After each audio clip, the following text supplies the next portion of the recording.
Captain Jake Martinez sat in his chair on the bridge of the Valiant Dawn. The ship moved slowly through empty space between the stars.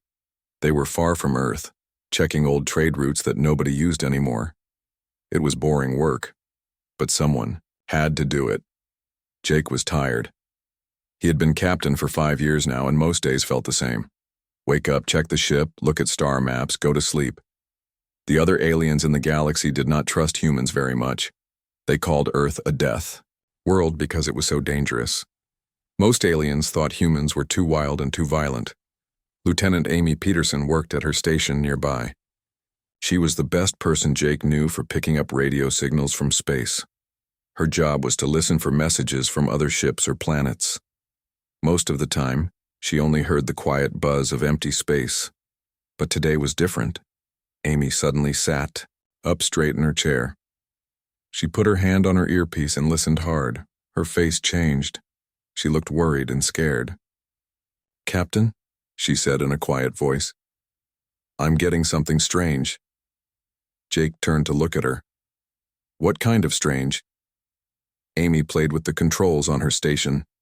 Static filled the air, mixed with broken voices speaking in an alien language. The words cut in and out like a broken radio. "It's coming from the Kelhari systems," Amy said, "but the signal is very weak, and it's broken up into pieces." Jake knew about the Kelhari. They were a peaceful race of blue-skinned aliens who lived on several planets about 50 light-years away. They were friendly and never caused trouble for anyone. They spent most of their time making art and studying old books. "Can you clean up the signal?" Jake asked. Amy worked at her station for several minutes. The static got quieter and the voices became clearer, but what they heard made everyone on the bridge go silent. The voice spoke in the common galactic language that all space travelers knew. It was high and scared. "This is Defense Coordinator Vex High Corthane of the Kelhari Third Fleet. We are under attack. Our ships are being destroyed. The enemy is unlike anything we have seen before." The message cut out for a moment, then came back, and "They are not alive, they are machines, metal ships that repair themselves. They learn from every battle. They adapt to everything we try." Jake felt his heart beat faster. The Kelhari were not warriors, but they were not helpless either. They had good ships and knew how to fight when they needed to. If something was beating them this badly, it was very dangerous. The voice continued. "We have lost the 4th and 7th fleets completely. The 2nd fleet is falling back to the homeworld. We cannot stop them. They consume everything. They turn our own ships against us." Amy looked at Jake with wide eyes. "Captain, this message is 3 days old. It took that long to reach us." The message played again. "To any Federation ships receiving this signal, we need help. Send everything you have. If we fall, they will spread to other systems. Do not let them reach the core worlds. Warn everyone. Tell them that conventional weapons do not work. Tell them that these machines learn too fast." The voice became weaker. "This is probably our last transmission. The enemy has found our communication station. We are going to try to destroy it before they can use it. Remember us. Remember the Kelhari." The signal ended with a burst of static, then nothing. The bridge was quiet for a long time. Jake stared at the wall thinking. The Kelhari were good people. They had helped humans many times when other aliens were suspicious of them. They had been some of the first aliens to treat humans as friends instead of dangerous animals. "Amy, send this message to Federation headquarters immediately," Jake said. "Full emergency broadcast." Amy worked quickly at her station. After a few minutes, she shook her head. "I sent it, Captain, but it will take 6 hours to reach them, and then they will need time to decide what to do." Jake knew how the Federation worked. They were very slow and careful. They would form committees and have meetings. They would argue about what kind of ships to send and who should be in charge. By the time they decided anything, it might be too late. Dr. Nina Roberts came onto the bridge. She was the ship's expert on alien cultures and languages. She had heard the message from her station in the science section. "Captain," she said, "I've been studying the Kelhari language patterns in that message. The fear in that voice was real. These people are terrified. And if they're right about these machines learning from every battle, then normal Federation tactics won't work." Jake made up his mind. How long would it take us to reach Kelhari space? Amy checked her computer. At maximum speed, 18 hours. And how long for a Federation fleet to get there? At least 4 days, Captain. Maybe longer if they have to gather ships from different sectors. Jake looked around the bridge at his crew. They were all humans, all from Earth. They had grown up on a world that tried to kill them every day. They had survived storms that could level cities, animals that could tear apart metal, and diseases that could wipe out entire populations. Other aliens thought they were crazy for living on such a dangerous world. Maybe they were right. Set course for the Kelhari home system, Jake said. Maximum speed. His crew looked at him with surprise. Going to help the Kelhari without Federation. Approval was against regulations. It could end Jake's career. It could get them all in serious trouble. But Amy smiled and started working at her controls. Course set, Captain. The ship's engineer, Tom Brady, spoke up from his station. Engines ready for maximum burn, sir. Dr. Roberts nodded. I'll prepare everything we know about Kelhari culture and military tactics. Jake felt proud of his crew. This was why he liked working with humans. When good people were in trouble, humans did not wait for permission to help. Engage, Jake said. The Valiant Dawn jumped into hyperspace, racing toward an unknown enemy and almost certain danger. Behind them, Earth got smaller and smaller until it disappeared completely. Ahead of them waited whatever had destroyed 3 Kelhari fleets. Jake did not know if they could win. He did not even know if they would survive. But he knew they had to try. In the depths of space, the ship flew toward its destiny, carrying the hopes of one small human crew against an enemy that had already proven unstoppable. The Valiant Dawn came out of hyperspace at the edge of Kelhari territory.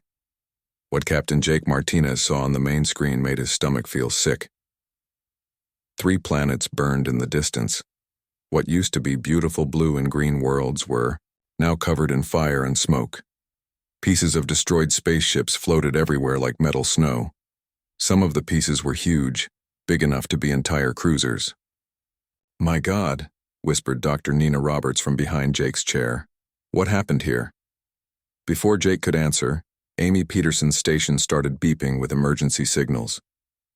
Captain, I'm picking up a massive Federation fleet coming out of hyperspace. The space around them filled with ships. Jake had never seen so many Federation vessels in one place. There were hundreds of them, cruisers, destroyers, carriers, and support ships from dozens of different alien races. The largest ship was the Phoenix Rising, a human battlecruiser that was 10 times bigger than the Valiant Dawn. A voice came over the radio. This is Admiral Kate Sullivan of the Human Colonial Defense Force. Captain Martinez, you are ordered to report to my ship immediately. Jake had heard of Admiral Sullivan. She was tough and smart, and she had fought in 3 different wars. If the humans had sent her, they were taking this threat very seriously. 30 minutes later, Jake sat in a meeting room aboard the Phoenix Rising. Around the table were the most important military leaders in this part of the galaxy. Admiral Sullivan sat at the head of the table. She was a woman with gray hair and hard eyes that had seen too much war. Gentlemen and ladies, she said, the situation is worse than we thought. The enemy has destroyed 4 Kelhari fleets and is now attacking their homeworld. Every conventional attack has failed. Colonel Ryan Davis, the head of Human Special Forces, leaned forward. What exactly are we fighting? Dr. Alex Morgan, a thin man with thick glasses, opened a computer tablet. Based on the data we've recovered, the enemy appears to be a machine intelligence, self-replicating robots that can build more of themselves using destroyed ships and planetary resources.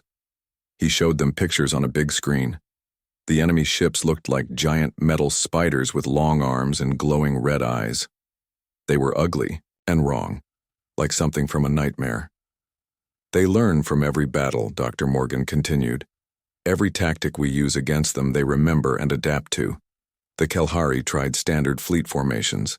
The machines learned to counter them. They tried hit-and-run attacks. The machines learned to predict them. Admiral Sullivan looked grim. What about the other Federation forces that were sent here? Destroyed, said Colonel Davis. The Zenthari sent their best battle group 3 days ago. The machines tore them apart in 6 hours. The Altarian fleet lasted 8 hours. The Vegan Defense Force lasted 4. Jake felt cold. All of those races were known for being excellent fighters. If they could not stop these machines, what chance did humans have? Captain Ben Turner, a pilot from the reconnaissance ship Shadowhawk, raised his hand. Admiral, I completed a scouting run an hour ago. The machines have surrounded the Kelhari homeworld completely. There are thousands of them, maybe tens of thousands. Admiral Sullivan studied the pictures Ben had taken. The enemy ships covered the space around the planet like a metal cloud. They were landing on the surface and taking apart cities piece by piece. There's something else, Ben said quietly. I think they're building something big. There's a structure in orbit that's the size of a small moon, and it's growing. Dr. Morgan adjusted his glasses nervously. If they're building a construction facility that large, they could produce millions of ships. They could take over the entire galaxy. The room went quiet. Everyone understood what that meant. This was not just about saving the Kelhari anymore. This was about saving everyone. What do we know about their weaknesses? Admiral Sullivan asked. That's the problem, Dr. Morgan said. They don't seem to have any. Their ships repair themselves. They have shields that adapt to any weapon we use. Their computer brains share information instantly across their entire fleet. Colonel Davis smiled, but it was not a happy smile. Every enemy has weaknesses. We just have to find them. Sir, said Jake, what if their greatest strength is also their weakness?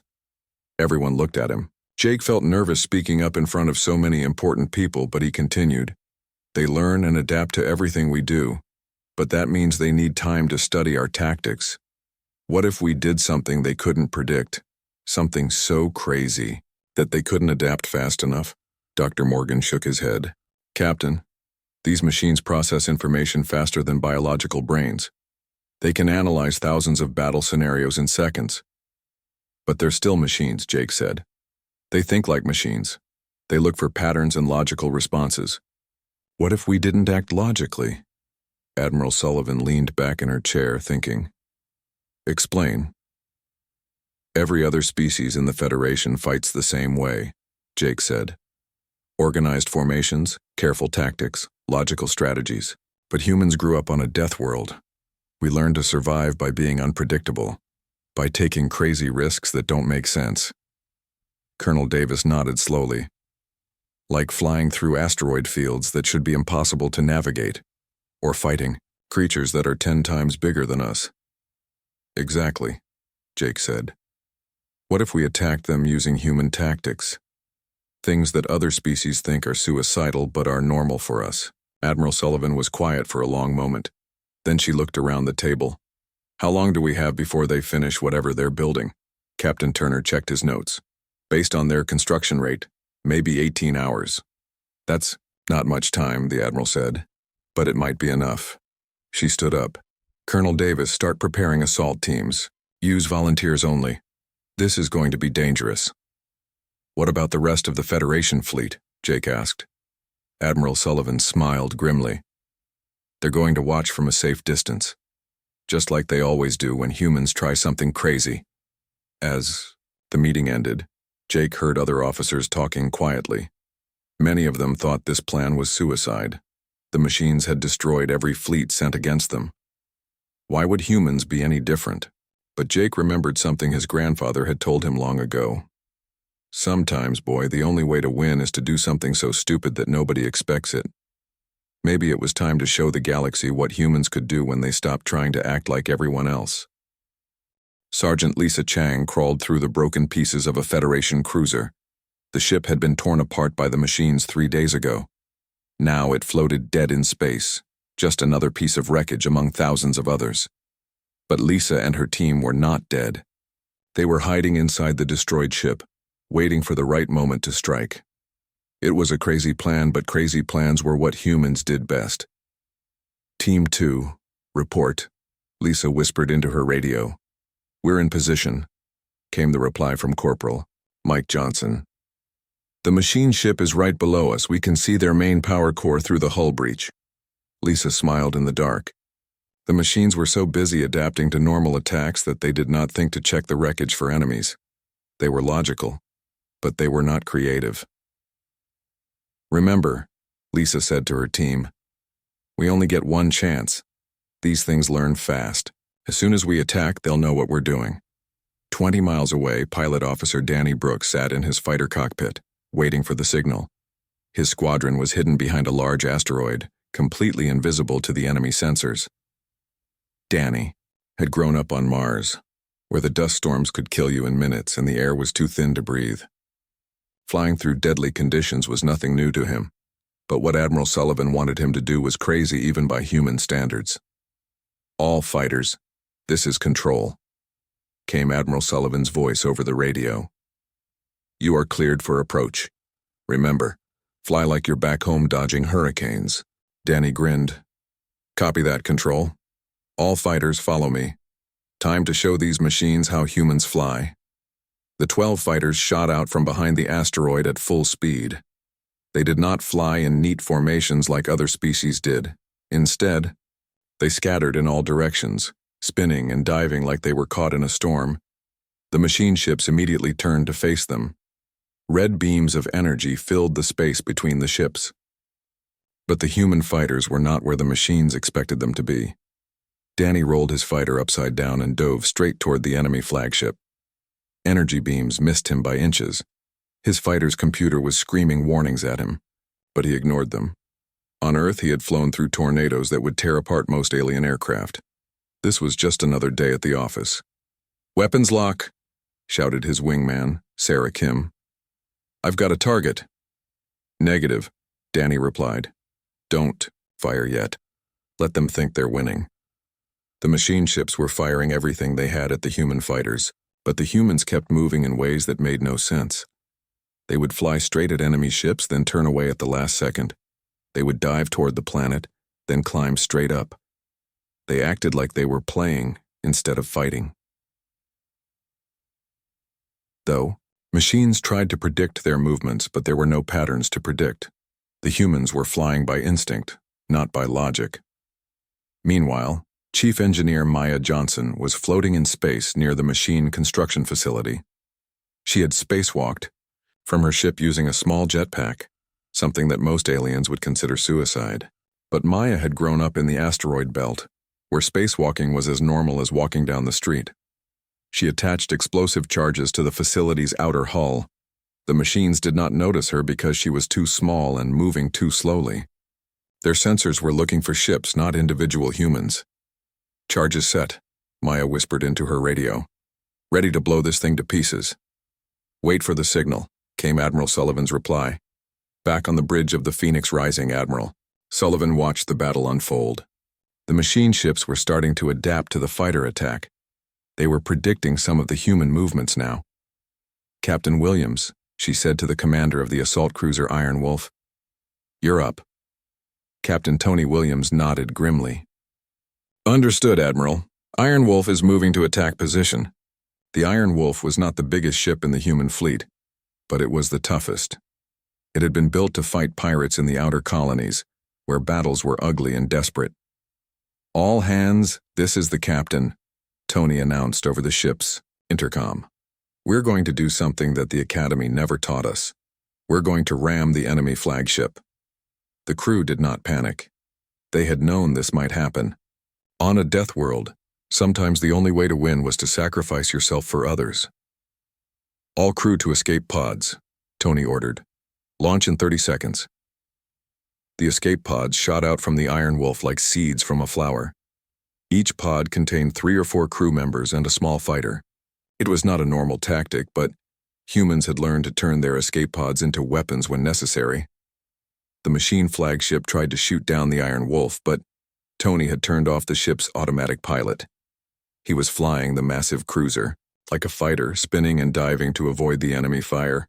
"Impact in 10 seconds, he announced calmly. Then he smiled. "See you on the other side, you metal bastards." The Iron Wolf smashed into the machine flagship at full speed. The explosion lit up space like a new star.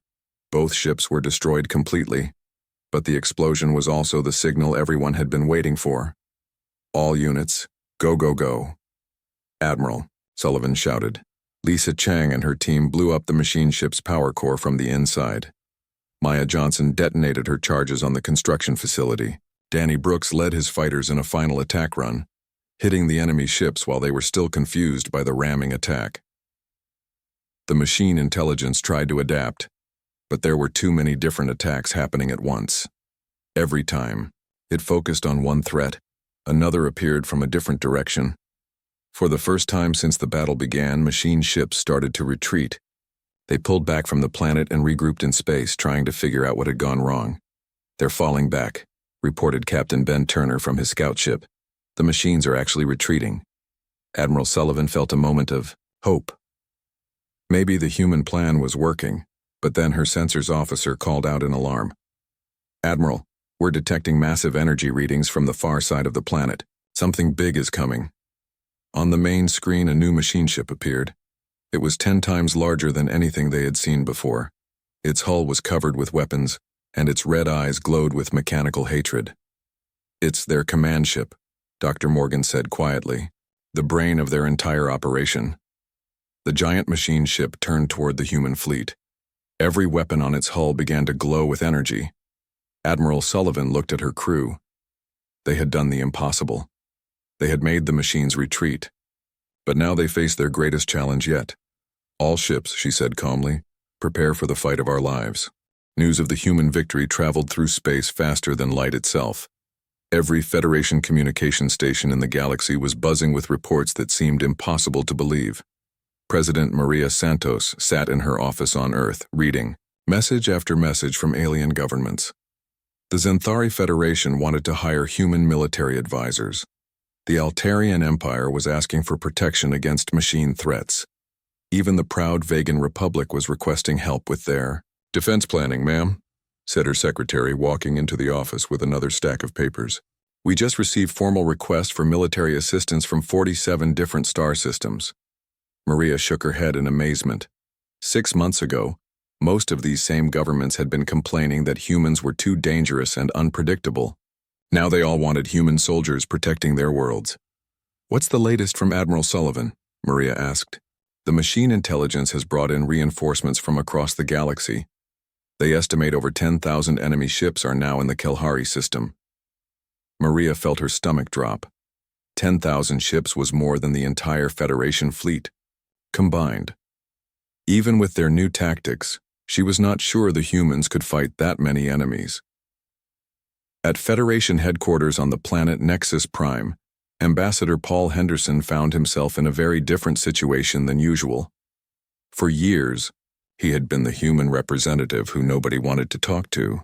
Now his office was full of alien diplomats asking for meetings. High Counselor Zephyr Annie, the tall blue leader of the Federation Council, sat across from Paul's desk. Her forearms were folded, and her large eyes looked worried. "Ambassador Henderson," she said in her musical voice, "the Council has made a decision.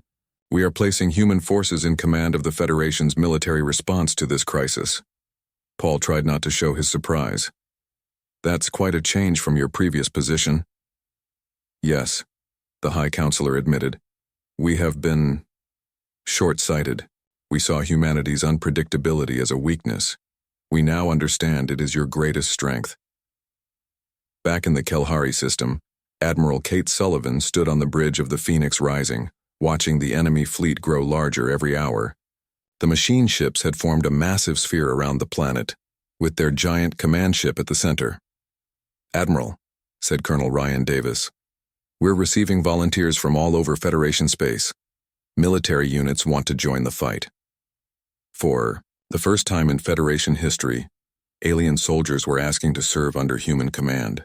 Xanthari heavy cruisers, Altarian fighters, vegan destroyers, and ships from dozens of other races were arriving to help. Fleet Admiral Carol Wright had just arrived with the largest human battle fleet ever assembled. Her flagship, the Defiant Star, was a massive warship that had been built to fight in the nastiest battles imaginable. "Kate," Carol said over the communication link, "I'm bringing 200 human ships and about 300 alien vessels. But I have to tell you, the enemy has us outnumbered 20 to 1. Admiral Sullivan looked at the tactical display. The machine fleet was enormous, but she noticed something interesting. The ships were arranged in perfect geometric patterns. Every movement was precise and calculated. "Carol," she said, "I think I know why they're so predictable. They're still machines. They think like machines." "What do you mean?" "Look at their formation. It's mathematically perfect. Every ship is exactly where it should be for maximum efficiency.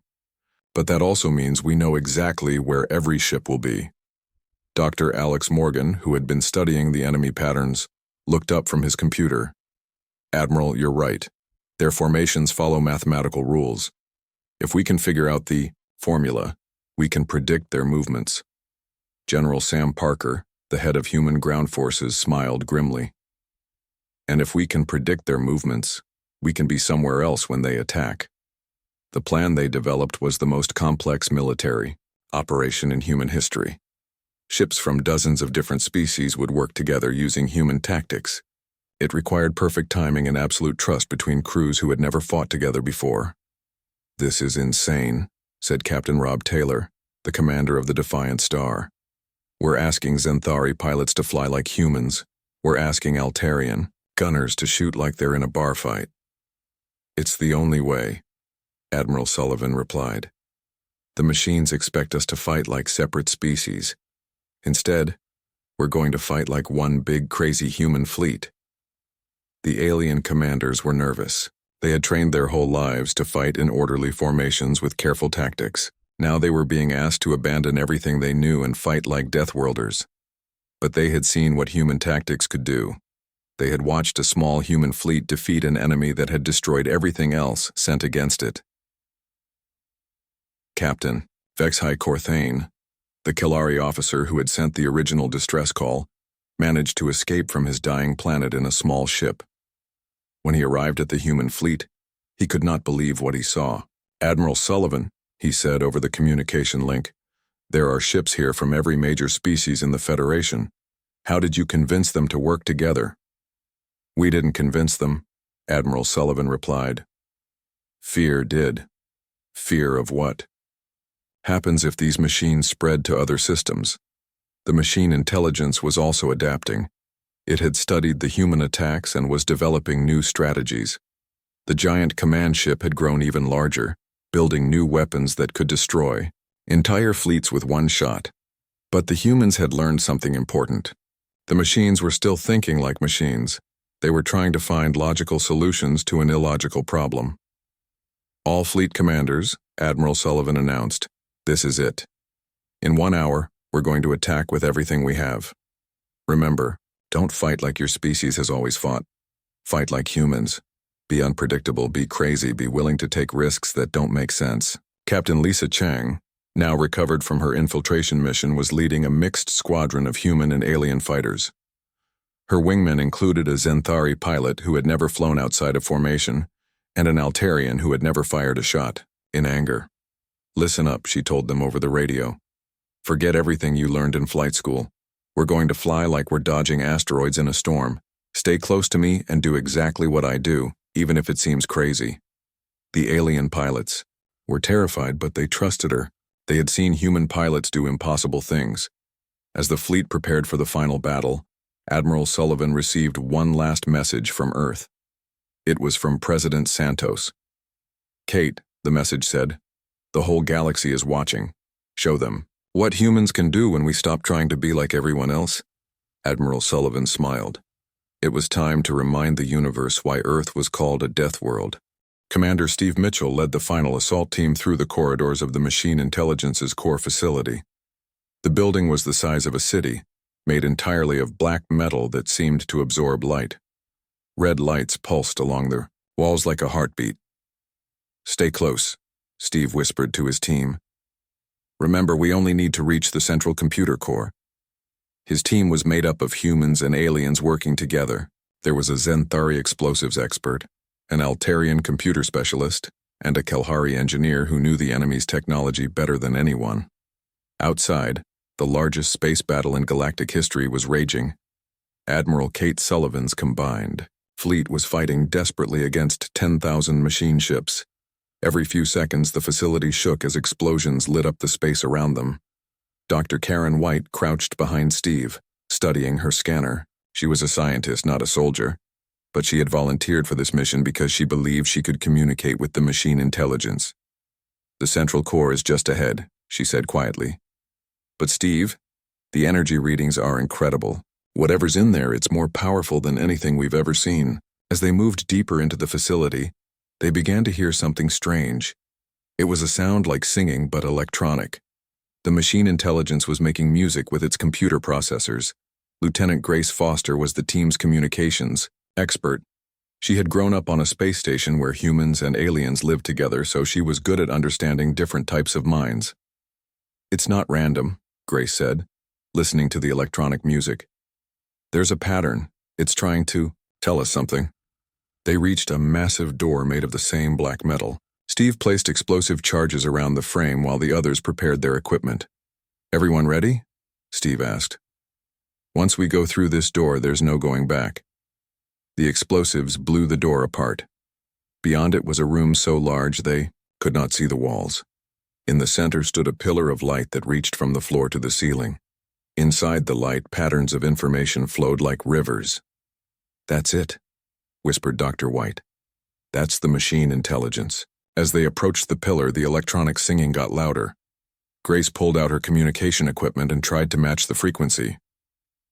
"I think it's trying to talk to us," she said. Suddenly, the light from the pillar formed into the shape of a person. It was not solid, just patterns of energy, but it looked almost human. "Why do you destroy us?" the machine intelligence asked. Its voice was like wind through metal. Dr. White stepped forward. She was shaking, but she managed to speak. "We're not trying to destroy you. We're trying to save the Kelhari. You're killing innocent people." "Innocent?" The machine intelligence seemed confused. "The organic life forms are chaotic. They spread disorder. They must be contained." "Contained how?" Steve asked, his hand on his weapon. "By elimination. By perfect order. By silence." Grace realized something important. "You're afraid of us, aren't you? You're afraid of life because we're unpredictable." The machine intelligence's form flickered. "We were created to bring order. Our makers told us that chaos was the enemy. Organic life is chaos." Dr. White suddenly understood. "Your creators programmed you to eliminate disorder, but they didn't understand that life is supposed to be chaotic. That's what makes it beautiful." "Beautiful?" The word seemed to confuse the intelligence even more. Outside, Captain Rob Taylor was commanding the defense of the facility, while Steve's team worked inside. His ship, the Defiant Star, was surrounded by enemy vessels, but he kept fighting. "All ships, this is Taylor," he called over the radio. "The assault team is inside. We just need to buy them more time."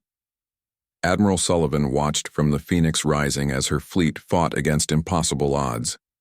They had lost dozens of ships, but they were still holding the line. "Admiral," her communications officer called out, "we're getting a signal from inside the facility. It's Lieutenant Foster." "Put her through," Sullivan ordered. Grace's voice came over the radio, mixed with static. "Admiral, we're talking to the machine intelligence. It's not evil. It's confused. Its creators programmed it to eliminate chaos, but they didn't realize that chaos is what makes life work." Admiral Sullivan felt a moment of hope. "Can you convince it to stop?" "We're trying," Grace replied. Inside the facility, Dr. White was showing the machine intelligence images from her computer. Pictures of Earth, with its storms and earthquakes and dangerous animals. Pictures of children playing in the park. Pictures of families eating dinner together. "This is chaos," she said, "but it's also life. It's messy and dangerous and unpredictable, but it's also love and joy and hope." The machine intelligence studied the images. "Your species lives on a world that tries to destroy you. Why do you not seek perfect order?" "Because perfect order is death," Steve said simply. "Nothing grows in perfect order. Nothing changes. Nothing learns." "But chaos brings destruction," the intelligence argued. "Sometimes," Grace agreed. "But it also brings new life, new ideas, new possibilities." The machine intelligence was quiet for a long time. Around them, the facility continued to shake from the battle outside. Finally, it spoke again. Our creators. They were dying. Their sun was going out. They created us to preserve order because they were afraid of the chaos that comes with death. Dr. White nodded. They were scared. But they made a mistake. They thought order was better than life.